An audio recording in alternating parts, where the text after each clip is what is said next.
What's up mga kamak bro? Good morning, good afternoon, and good evening sa naman tayong dako ng daigdig. So nagbabalik. So medyo maaga ako dito. Nandito ako ngayon sa Royal Brisbane Women's Hospital. So unfortunately, meron kasing hindi magandang nangyari a week ago. So meron tayong isang tao na na-aksidente that we need to bring him to the hospital right away, no accident. Then sadly, hindi hindi ganun kaganda yung naging sitwasyon niya kasi nabagsakan siya nung kinakat niyang bakal sa Nayet. Oh, they're asking me kung aalis na ako sa parking ko. So, andito kasi nga ako sa Brisbane Hospital. So, bagsakan siya ng bakal yung sa kinakat niya. So, oxycator siya. I'm not gonna mention the name kasi confidential yun. So, ayun. Actually, papasok lang ako sa sasakyan ko. Yeah, lagyan na natin muna yan dito sa camera holder ko. So, yun. Monday, dinala ko siya sa Queen Elizabeth II Hospital. Then, yun nga, nagkaroon siya ng fracture sa tatlong daliri niya sa paa mula doon sa gitna papunta doon sa maliit. Tapos yung pinakahinlalaki niya sa paa, tangkal yung kuko eh. Kaya medyo hindi okay talaga yung situation niya. So mahirap sa isang OFW workers na walang kamag-anak, walang pwedeng tumingin sa'yo. So ang pwede lang natin gawin talaga bilang kapwa Pilipino is to support him emotionally, then support din natin siya sa mga kailangan niya pagdating dito sa hospital. So yun, after naman nun, actually nung 29 na pauwi naman siya agad after nung pinaka-check up niya. Tapos ngayon nga dinala ko siya dito sa kabilang hospital kasi yung paa niya may nasunog na balat. So nagkaroon ng burn yung balat niya. I'm not pretty sure if first, second, or third degree burn yung nangyari sa kanya. But he need to undergo for surgery. So ang mangyayari, tatanggalin yung nasunog na balat, then kukuha ng balat dun sa left eye niya, then itatapal dun. Kasi kung hindi daw gagawin yan as per the doctor, so possibly matagal yung magiging recovery ng balat niya, matagal yung healing. So yun. So ngayon dito ako, aga namin, actually pagkatapos ng toolbox meeting, tumawag siya sa akin na mayroon pala siyang schedule ng surgery today. Unexpectedly na may schedule siya today kasi hindi niya naman din sinabi sa akin kahapon. So ngayon, ayan, hinihintay na lang namin yung doctor na magbibigay ng anesthesia niya. Then after that, yun, operahan na siya. So hopefully, praying na maging successful yung magiging operation niya. So, napakahirap ng ganong sitwasyon mga kamak pro. So, bilang OFW, yan yung mga challenges eh. Yan yung mga challenges na masasabi ko na kung nag-iisa ka, lalo na nasa ibang bansa ka, tapos may mangyayari sa'yo, napakahirap kasi ang dami mong iisipin. So actually nag-overthink siya that time na baka malaking bayarin niya sa hospital, baka hindi siya sumahod. So actually dito naman sa Australia, pagka for example na aksidente ka sa loob ng company habang nagtatrabaho ka, may tinatawag tayong workover. So ang tendency naman nun is i-cover niya yung mga expenses mo dito sa hospital, even yung salary mo i-cover din nun. So actually requirement yun sa bawat company dito sa Australia na kailangan may work cover ka. So I'm not pretty sure if quarterly yata nagbabayad yung company or every month nagbabayad naman yung company namin for work cover. Parang insurance yun eh. Parang insurance yun sa mga empleyado na if ever ma-aksidente, magkasakit. So yun. So, ang nun is, actually ma-aksidente lang, hindi magkasakit. Kung illness mo is nanggaling yung illness mo o yung sakit mo nanggaling dahil sa pagtatrabaho mo, yon pwede yung i-cover. Pero kung sakit lang, kung meron ka na existing, so hindi siya. So ang work cover kasi connected yan sa workplace health and safety pag nag-report ka. So ang tendency pag dinala ka sa hospital, kukunin yung details mo, ano nangyari sa'yo. Then if it's an accident na nangyari sa loob ng company, sa loob ng yard, sa loob ng site, so tendency na i-cover naman yan. So medyo ma-process lang yung lodgement, medyo ma-process lang kasi all the details you need to put everything. Kasi syempre i-assess ng work cover yan Then after na i-cover naman nila lahat ng expenses mo, hospitalization mo, yan, surgery mo, yung mga check-up mo, lahat i-cover naman yan. So yun lang, naikwento ko lang. So before we discuss that, so mas maganda kasi nakakalimutan ko, given the first vlog ko, nakalimutan ko mag-intro, na-miss ko na yung intro ko. So before that, let's have an intro. Macro's name, say it loud. Macro, yeah, we're rising up tonight. Hands up high, feel the city light. No excuses, we just living right. Working hard, but the dream's inside. Macro, can you feel that fire? Heartbeat drum, take it higher. For my fam, my soul, my pride. Macro, yeah, we ride, we ride. So yun, na-miss ko yung intro. Lagi ko lang na-miss yung intro. So ngayon, iwanan ko na siya kasi nandun na yung doctor. So magpo-proceed na sila dun sa surgery niya. At tayo ay babalik na sa yard para magtrabaho. Marami pa kasi akong naiwang trabaho actually. So yun nga. Ngayon, opera na siya. So kung matatandaan nyo back in 2025, meron din akong isang tao na na-aksidente rin. So, ang nangyari is ganun din. Yun naman is actually medyo mas major yan kasi talagang tumama sa mukha niya yung bakal. So, it took like 3 months bago siya naka-recover. Pero, ang kagandahan kasi dito sa Australia, talagang wala kang gastusin. Wala kang babayaran. Cover naman siya ng work cover talaga, kaya tinawag na work cover. So maganda. Kung sa Pilipinas, kung compare mo sa Pilipinas, pag na-disgrasya ka, if I'm not mistaken, parang magkano lang ibibigay sa'yo ni PhilHealth? Parang bibigyan ka lang ni PhilHealth ng 10,000 pag na-disgrasya ka. So tapos siyempre yung compensation mo, parang alam ko, ipapile mo pa yun sa SSS Papile mo sa SSS. So matagal din yung process. So yung sahod, it depends dun sa kung ang company nyo is parang may insurance. Kasi back then, nung nasa Pilipinas ako, kahit dun sa mga tao ko, sa sarili kong business, kinukuhaan ko sila ng insurance.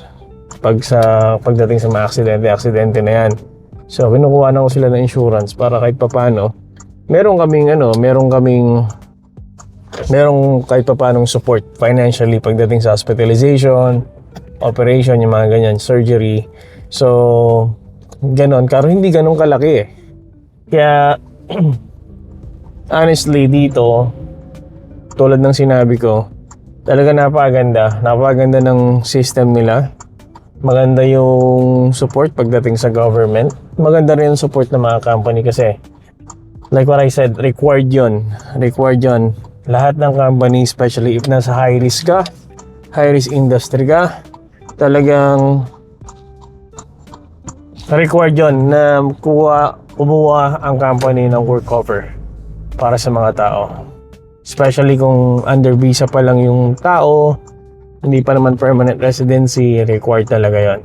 At syempre, tulad din ng sinabi ko even before, pag under visa ka, required ka din na kumuha ng health insurance mo. Para din naman yun, kasi actually support din yun Support din yun na just in case magkasakit ka, then may mga other illnesses na mag-come up right after the accident, or hindi kasi natin masabi yung impact nun sa ating katawan So at least meron kang insurance na pwede mag-cover ng expenses mo. So maganda ang sistema. Nga lang, tulad ng sinasabi ko, ang hirap kasi sa ating mga Pilipino, masipag tayo masyado So masipag natin in a sense na minsan sa sobrang sipag natin, nakakalimutan na rin mag-ingat. Nakakalimutan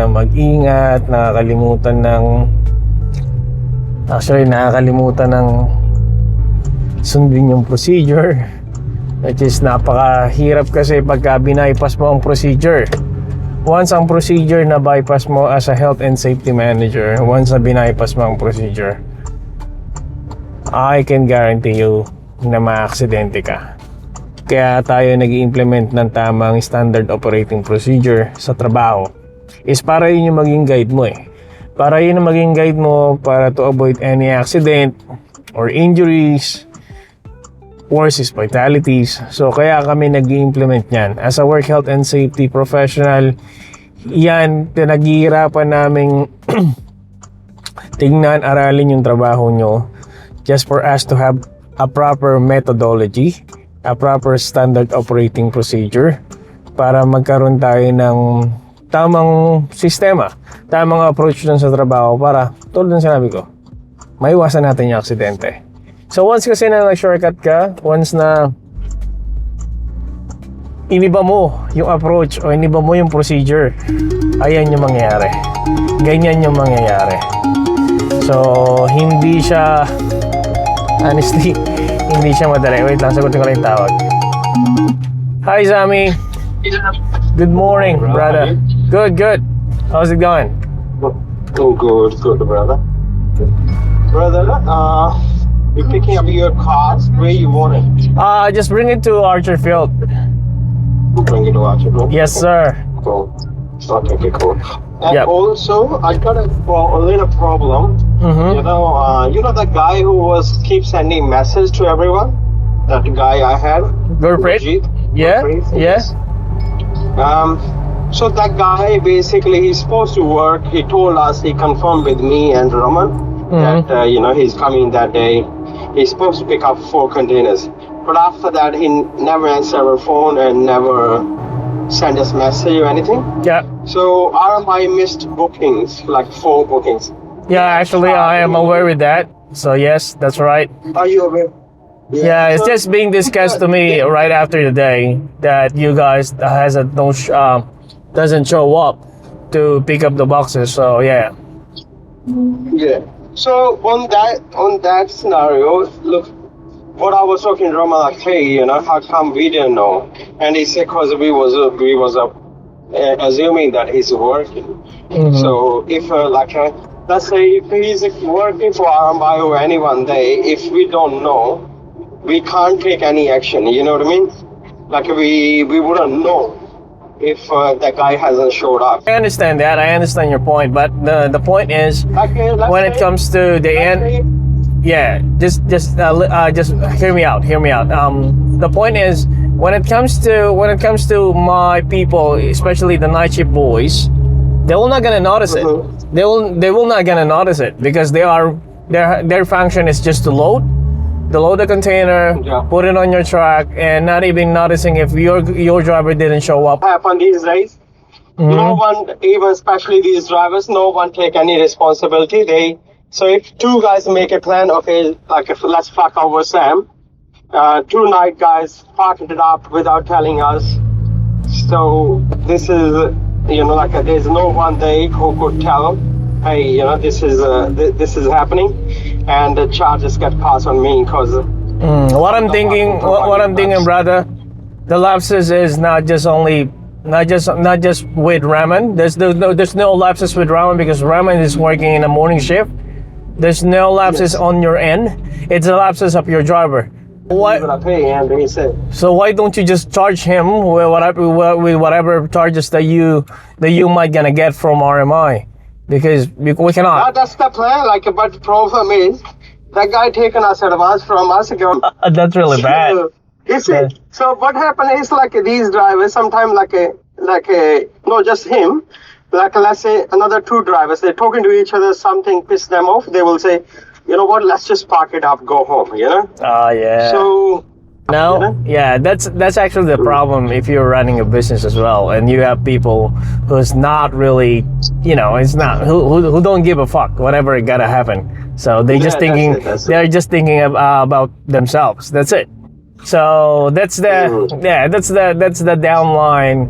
That's a downline having a problematic people inside of your company or inside of your business. So that's the thing that you really need to deal with. So with regards to your concern, I don't know how am I going to help you with that, but the only thing that I can suggest you just put one coordinator in at night shift so that So zero support from RMI, from Ace, huh? was that I said zero support from Ace, huh? not support, brother. I'm trying to support you, but unfortunately I cannot really do that. I cannot really ask this guy to do that because brother, this supervisor that I have at night shift, he's taking care of the non-ferrous as well. He's taking care of the ferrous, and I have one oxy cutter at the back. I'm just trying to protect myself in the future. Like, I have two-way window. Hey, look, today is supposed to be 4 trucks. Hey, only this one. John, in morning, like, hey, John. Hey, Sam, where's your truck? Suresh, they all, like, basically coordinate with you, like, As much as I would like to help you, but unfortunately I don't really have a good people to at least to ask a favor to do that. Yeah. No, that's okay. I will see. I will deal with it. I will see what we can do. Okay, all good, man. All Yep. good. Thank you. Thank you so much. Okay, cheers, bye-bye. Thank you.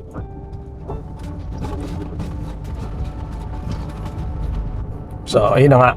Medyo mahaba yung naging usapan namin. Kasi nare-reklamo niya kasi yung truck driver niya na hindi nag-show up para pick upin yung container namin. Ang daming pasaway. Sa isang company talaga masasabi ko na hindi laging perfect. Talagang maraming taong magiging pasaway na pwedeng mag-cause ng problem. So, as a compliance manager, medyo yan yung mga sakit sa ulo talaga. So, balikan natin yung sinasabi ko nga. Yun nga.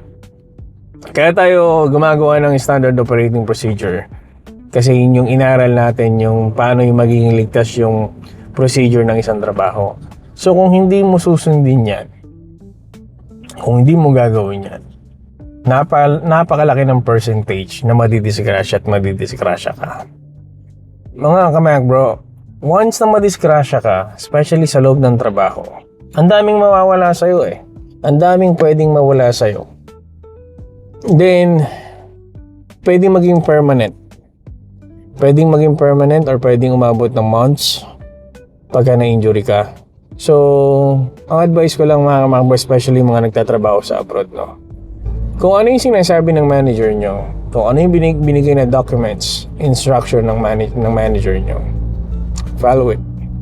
Kasi hindi kayo bibigyan ng documents ng mga manager nyo, ng superior nyo, o ng instruction ng superior nyo na hindi yan inaral. Na hindi yan inaral, hindi yan pinaglaanan ng panahon para makita nila kung ito ba'y ligtas, ito ba'y may panganib. So, lahat yan actually pinaglalaanan ng panahon, ng effort para makapag-produce ng tamang instruction para hindi rin kayo mapahamak. Kasi, mga kamak bro, once na madisgrasya ka sa loob ng isang trabaho, isipin mo na lang, sino ang lugi? Yung company ba o ikaw? Siyempre ikaw. Posibleng kung permanent yung magiging injury mo, lugi ka na. Hindi mo na magagalaw yung katawan mo. Hindi ka na makapagtrabaho na maayos. Hindi ka na pwedeng basta lumipat ng trabaho or makapaghanap ng trabaho, lalo na kung may disability ka na. So, ikaw yung unang-unang lugi. Then, ang masakit doon is may impact din yun sa family mo since hindi ka na makakilos, hindi ka na makagalaw ng normal na tulad ng dati. Hindi ka na makakuha ng basta ng trabaho. Mawawala lahat yun. So dapat tayo, mga kamang especially mga nagtatrabaho sa construction, manufacturing industries, mining, kailangan nyo ingatan yung sarili nyo eh. Kailangan nyo ingatan yung sarili nyo kasi yan yung puhunan nyo, yung katawan nyo, yung sarili nyo, yung health nyo, yung safety nyo. Once na mawala yan, once na magkaroon ka ng pagkakataon na na-neglect mo yung safety para sa sarili mo, hindi mo na maibabalik yan eh. Hindi mo na maibabalik yan. Yan yung pwede mong pagsisihan habang buhay o sa mahabang panahon. So dapat, pag nagtatrabaho tayo, alam nyo sa akin, ang lagi ko iniisip pag nagtatrabaho ko, I have a family na kailangan kong uwian, kailangan kong buhayin, kailangan mas maingat ako. Hindi lang sa basta pag-iingat sa sarili ko, pati sa trabaho ko. Ginagawa ko kasi yung trabaho ko, lagi ko iniisip to na para sa pamilya ko, para sa future ng mga anak ko. So tayo, bilang isang manggagawa, dapat ang lagi yung mindset, hindi retaliation eh. Kasi minsan, kahit hindi nyo sabihin sa akin, dumaan din naman ako dun sa mababang posisyon bago ako naging manager. Nagkakaroon tayo ng ego na minsan sinasabi ng supervisor nyo, sinasabi ng manager nyo, ito gawin mo, ganito gawin niya, ganito gawin mo. Siyempre, nandun pa rin yung tigas ng ulo. Dahil nga may ego, retaliation na nangyayari, hindi sumusunod, sumusuway, papakitang matigas, papakitang di mo kaya. In the end, ayun, ikaw ang tatamaan, ikaw ang lugi, ikaw ang masasaktan, ikaw ang maapektuhan. Mga kamak bro, sabi nga sa Bible, hindi ka bibigyan ng leader ng Diyos kung hindi yan hindi yan makakabuti sa'yo. The Lord will not gonna put a leader on top of you kung ikakapahamak mo. Ang Diyos nagbibigay ng leader, ng manager, ng supervisor, or yung magli-lead sa'yo sa isang gawain because alam ng Diyos na may matututunan ka, magiging ligtas ka, at ikabubuti mo. Yun. Kaya tayo mga bro, hindi natin maalis yan, especially sa mga Pilipino na medyo may ego talaga. Na laging, lalo na yung mga talagang long experience na, yung mga talagang sinasabi nila na 10 years na akong ganito, 10 years na ganito trabaho ko, tapos iibahin mo yung sistema ko, iibahin mo yung diskarte ko. Mga kamak bro, tatandaan nyo, every year, nagbabago ang sistema ng trabaho. Every year, nagkakaroon ng enhancement. Every year, may innovation na nangyayari. So, kung hindi ka susunod, kung hindi ka sasabay sa mga pagbabago, sa mga bagong protocols, mapag-iwanan ka. Ang tendency, kung dati you think you're efficient, you're effective, baka dahil sa bagong sistema, sa bagong approach na adapted na ng company nyo, is mapag-iwanan ka na. Pwedeng sabihin na hindi ka na efficient. Pwedeng yung dating sistema mo is mabagal na compare sa bagong sistema ngayon. So dapat yun, mga kamak bro, isa lang ang pwedeng i-advise talaga sa inyo. Lagi magpakumbaba, huwag magiging mayabang, matutong sumunod. Kasi ang taong mapagkumbaba, yan yung masarap turuan eh. Yan yung masarap suportahan. Pero kung pakikitaan mo ng yabang yung nakakataas sa'yo, yung nagtuturo sa'yo, yung gustong i-enhance ka or may nakikitang potential mo na pwede ka maging supervisor, pwede ka maging manager in the future, tapos yayabangan mo, sino magkakaroon ng gana para turuan? Ang taong mayabang? Syempre wala. Ang taong masama ang ugali? Syempre wala. Ang nangyayari, ang nagiging negative impact niyan is wala ka nang natutunan, nadisgrasya ka pa. Sa halip na maging maganda sana yung future mo, ma-enhance ka pa, ma-enhance pa yung personality mo, ma-enhance pa yung skills mo. Hindi na siya ma-enhance kasi wala nang gustong magturo sa'yo eh, wala nang gustong sumuport sa'yo. Sa trabaho guys, sa trabaho mga bro, tandaan nyo, at lagi ko rin sinasabi to sa sarili ko, at sasabihin ko rin to sa mga anak ko, every day is a learning process. What you need to do is to listen, to observe, and learn from it. Yung mistakes, kasama yon sa proseso para matuto ka to commit a mistake. Siyempre, not intentionally. Pero once you made a mistake, you made a mistake or mistakes, the important thing is, what did you learn from that mistakes? Kasi kung may matututunan ka dun sa pagkakamali na yun, I guarantee you na ma-enhance yung skill mo, ma-enhance yung personality mo. At magagamit mo yung natutunan mo in the future. At syempre, hindi mo na ulitin yan. Lalo na kung nagkaroon ng hindi magandang impact. So, ganun na mangyari. So, yun lang mga Mac bro. So, wala na ako masyadong may discuss. So, yun lang. Napagkwentuhan lang natin yung mga dapat natin gawin. Especially, kung paano natin poprotektahan yung sarili natin. Lalo na, nagtatrabaho tayo dito sa ibang bansa. At laging yung isipin na meron kayong pamilyang uuwian. May pamilya kayong sinusuportahan at binubuhay. So, laging maging ligtas ang inyong pagtatrabaho, lagi niyong isa-isip ang inyong pamilya, at laging sumunod kung ano yung instruction ng company para sa'yo. Yun lang mga kamak bro. I hope may natutunan kayong aral dun sa discussion natin today at sa mga narinig yung conversation namin ni Sammy na yun nga, may problema dun sa driver niya. That's why it cost him $1,000 para magbayad. Kasi talagang nagkaroon ng losses yung company namin, which is responsibility niya rin naman yung truck drivers niya na hindi nag-show para kunin yung boxes namin. Excuse me. So, kaya kami na-charge. At yung charges na yun, charge sa kanya. So, yun lang. Obedience is not really hard to do. Obedience is a part of the system that I can guarantee you that you will learn and you will be successful kung ito'y seseryosohin mo sa buhay mo. So yun lang mga Mac bro, maraming salamat sa mga bagong subscribers natin. Salamat sa mga nagko-comment at salamat sa inyong support sa panonood ng ating mga videos. So don't forget to like and share and subscribe syempre sa ating channel Macflix. So maraming salamat guys and see you to my next vlog. God bless.